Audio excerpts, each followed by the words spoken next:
Kalau kita tawakal ke Allahnya 100%, Allah nolongnya 100%. Dan ukuran persentase itu yang tahu cuma kita, karena di hati kita itu yang muncul. Ada satu titik keraguan, berarti kurang dari 100%.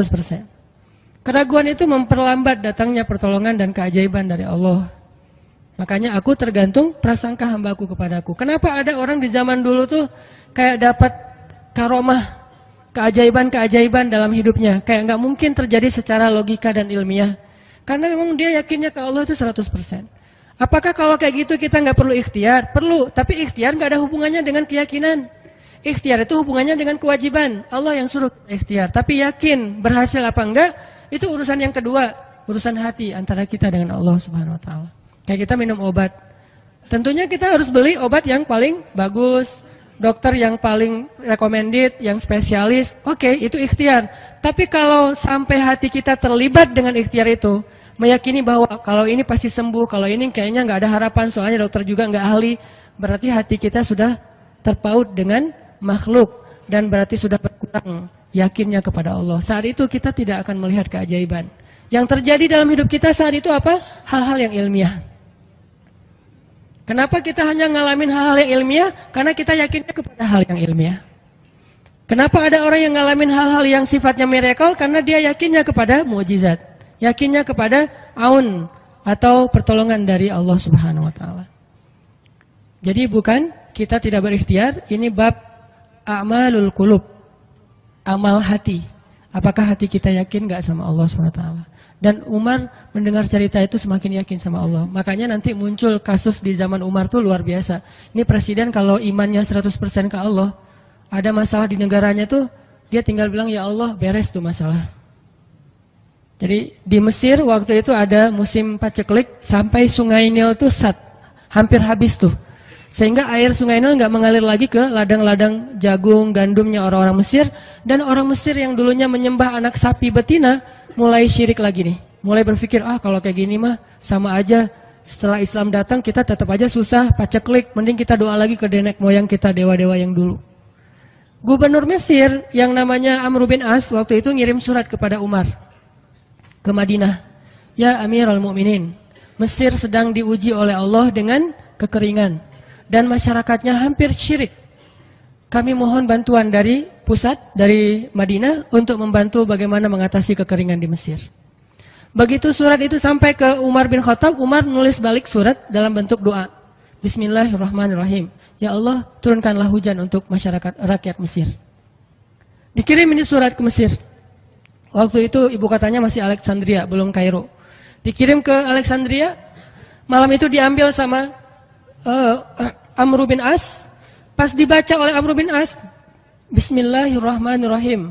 Ya Allah, berikan rakyat Mesir hujan yang mencukupi untuk mereka. Saat itu juga hujan turun. Sampai sungai Nil meluap dan menggenangi ladang-ladang jagung dan gandumnya orang-orang Mesir. Dan mereka bertakbir semuanya. Cuman ngirim surat doang dari Amirul Mukminin. Kan enak ya? Coba kalau kita hidup di zaman Umar. Ya Amirul Mukminin, saya belum dapat jodoh. Ya Allah beri dia jodoh. Beres. Cepet banget loh. Ya Amirul Mukminin, dia nolak saya. Ya Allah terimalah. Terima. Yang kemarin nolak hari ini, kenapa ya saya jadi serak sama dia? Gara-gara doa Amirul Mukminin. Ini artinya teman-teman, keajaiban dari yakin kepada Allah itu luar biasa dari kisah bapak tadi itu. Kalau kita berbaik sangka kepada Allah. Kenapa nggak ikhtiar? Mungkin sudah ikhtiar, bikin pengairan segala macam tapi belum berhasil. Yang kurang cuma satu, doa. Doa mungkin udah banyak tapi belum diijabah karena doa-doa mereka tidak seajaib doanya Umar bin Khattab. Belum lagi Umar berdiri di atas mimbar. Ini mungkin terkenal nih, kejadian dalam perang Qadisiyah kalau nggak salah. Umar lagi khutbah Jumat di Madinah. Kaum muslimin lagi berperang di Irak melawan pasukan Persia, perang Qadisiyah namanya. Irak Madinah tuh kan kalau naik pesawat sekitar 2,5 jam, 3 jam, jauh tuh. Jakarta Medan lah, jauh. Nah, Umar lagi khutbah di atas mimbar, sholat Jumat, tiba-tiba tema khutbahnya tuh ganti gitu. Lagi ngomong tiba-tiba beralih tema. Wahai kaum muslimin, naiklah ke atas bukit itu. Baliklah kalian mundur-mundur gitu. Jadi Umar tiba-tiba kayak ngomongin sesuatu yang gak nyambung. Orang-orang heran, ini Umar kenapa? Oh ya udah biarin, namanya juga Umar gitu kan. Dia punya Mungkin dia ngelihat setan atau apa, setan kan takut sama Umar. Diem. Udah selesai sholat Jumat, pada datang, ya Amirul Mukminin, tadi apa yang terjadi? Kenapa Amirul Mukminin ngomong sesuatu yang gak nyambung? Kita juga gak ngerti. Kata Amirul Mukminin, saya ngelihat Allah menampakkan kepada saya pasukan Islam di Qadisiyah yang terdesak, hampir habis dibantai sama musuh.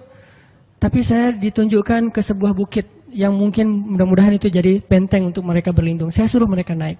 Orang kan gak langsung percaya kan? Bener gitu terjadi kayak gitu. Kalau Rasul ngomong, mungkin aku naik ke langit, Isra Mi'raj, oke lah, itu aja masih ada yang mendustakan. Ini Umar yang ngomong, bukan Nabi yang dapat wahyu. Orang gak langsung percaya. Selang beberapa minggu kemudian, pasukan Qadisiyah pulang.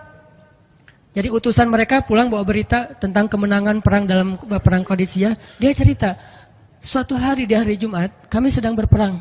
Kami terdesak, hampir habis dibantai sama musuh. Udah nggak ada jalan untuk berlindung. Tiba-tiba kami mendengar suara Umar. Amirul Mukminin berteriak, wahai kaum muslimin, naiklah ke atas bukit ini supaya kalian terlindungi. Akhirnya kami mundur naik ke atas bukit dan selamat waktu itu. Berarti benar-benar terjadi. Kok bisa? Ya, qadarullah. Ini keajaiban iman mereka. Apakah kita bisa mendapatkan pengalaman-pengalaman kayak gini? Bisa, kalau keimanan kita dengan level yang sama.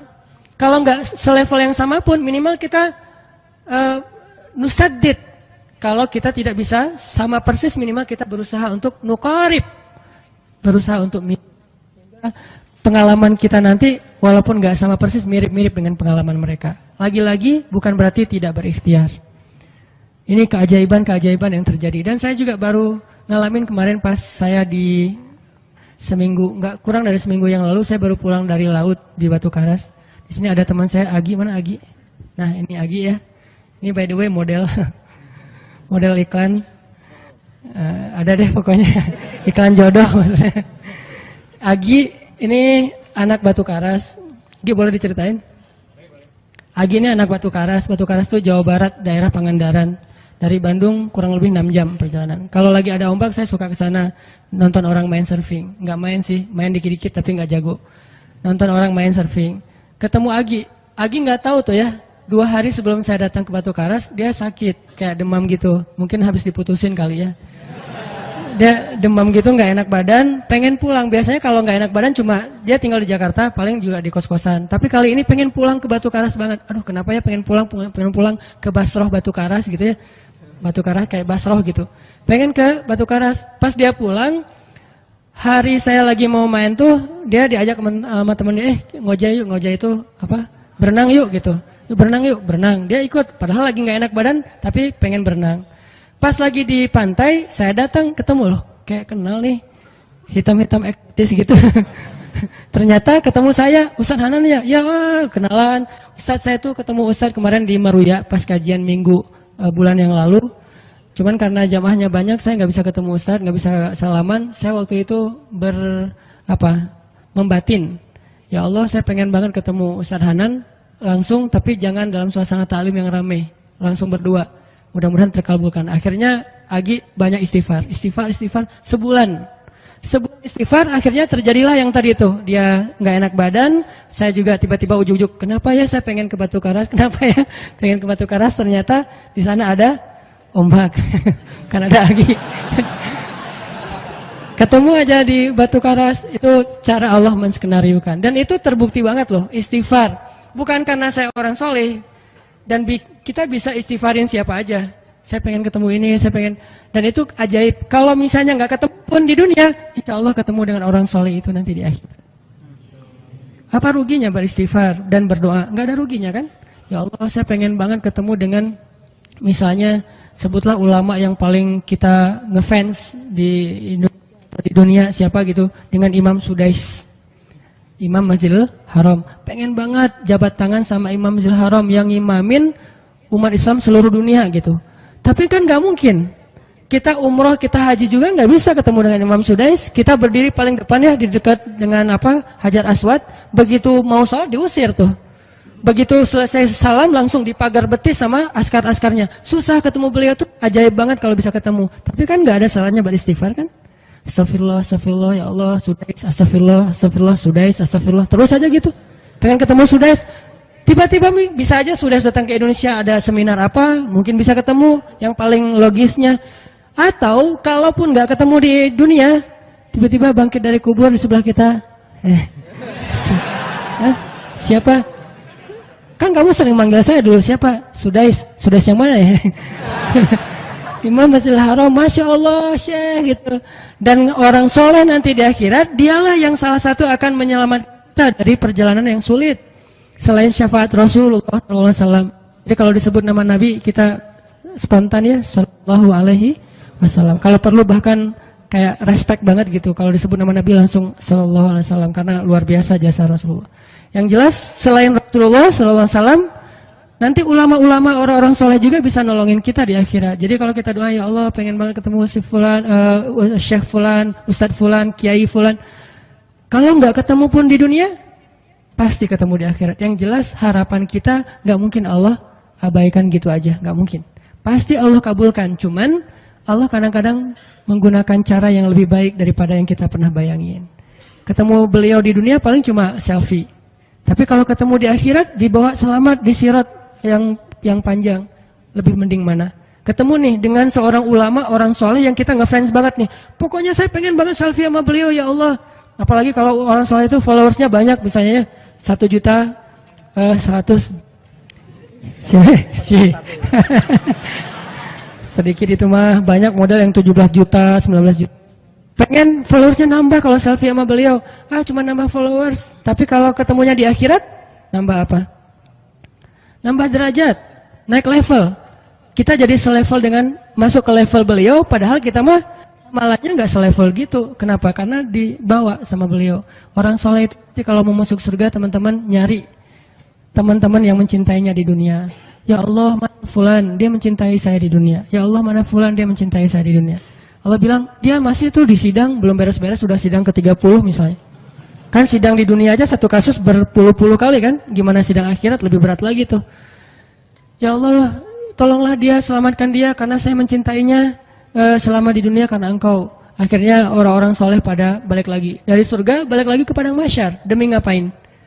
Demi menyelamatkan orang-orang yang mencintai mereka semasa di dunia. Datang ke padang mahsyar, cari ke bagian informasi.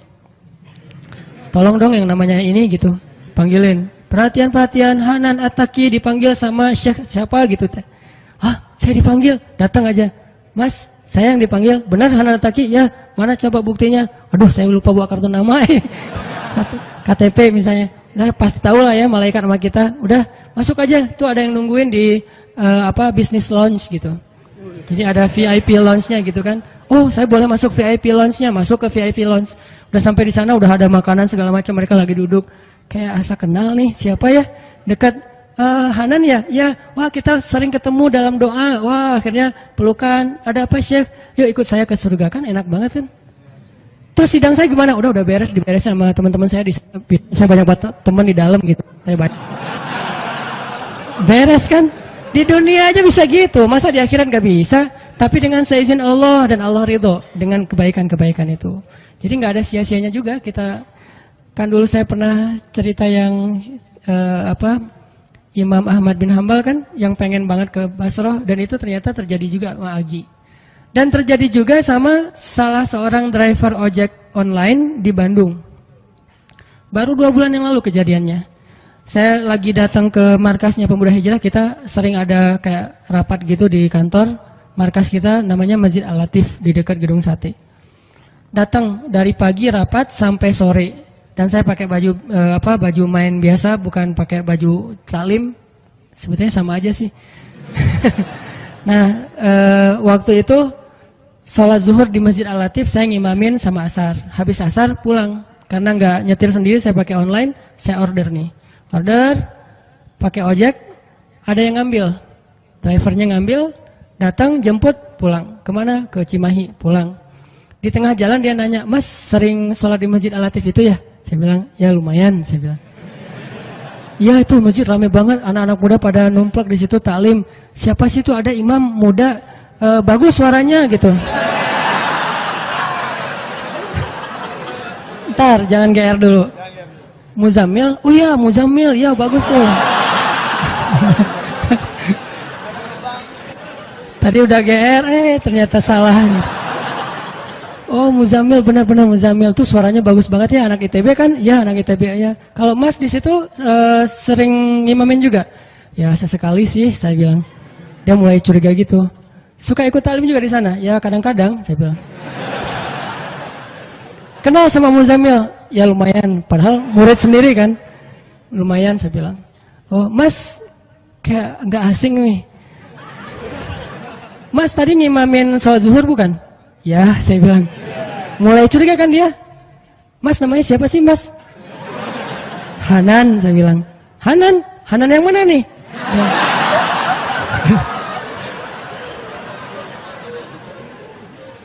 Saya bilang Hanan Taki. Wah langsung oleng dia.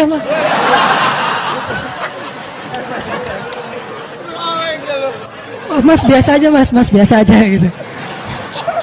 Ini benar Ustaz Hanan Taki, benar. Masya Allah, ya Allah, udah gitu kayak terharu gitu, heboh semua orang pada ngelihat lampu merah lah gitu ya, pada ngelihat semuanya. Saya langsung pakai masker, gitu. Ustadz tahu nggak Ustadz, saya sebulan ini istighfar terus habis dengerin cerita Imam Ahmad bin Hambal yang ke Basrah, saya istighfar, ya Allah pengen banget ketemu Ustadz Hanan, tapi jangan ditaklim berdua, jadi bisa curhat-curhatan gitu. Ternyata Allah bikin skenario, saya order ojek online, dia ngambil, jadi ngobrol di jalan sampai ke rumah, akhirnya bertamu nggak pulang-pulang. Wah ini luar biasa cara Allah. Dan wallahi teman-teman, dan itu terjadi. Jadi udah 2 kasus nih yang saya alamin ya. Satu lagi yang ojek online tadi, dan dua-duanya hajatnya sebulan Allah kabulkan. Jadi kalau ketemu saya aja sebulan gampang, masa ketemu jodoh bertahun-tahun gak dapat ya? Gimana nih? Istighfarnya gimana nih? Ini terutama buat cewek-cewek nih. Kalau cewek-cewek kan gak bisa nyari, masa cewek kayak kepo gitu kan gak mungkin. Pura-pura follow, nge-like. Kok dia nge-like terus yang first like lah gitu? Gak mungkin kan? Cewek kan agak-agak jaim. Ya udah istighfar aja deh. Banyak-banyak istighfar. Tiba-tiba ada yang kesandung jatuh di depan cewek, HP-nya jatuh. Dia pergi, HP-nya nomornya nggak penting sih ceritanya. Pokoknya ada jalan dari Allah yang kita nggak ngerti nih, yang jelas bisa. Kita tinggal yakin aja sama Allah, istighfar, Allah yang kasih jalan. Walladzina jahadu fina lanahdiyannahum subulana. Pokoknya kalau kalian bersungguh-sungguh kata Allah di jalan kami, udah kami kasih jalan-jalan keluar yang subul, jamak dari sabil, banyak banget jalan keluar di sisi Allah.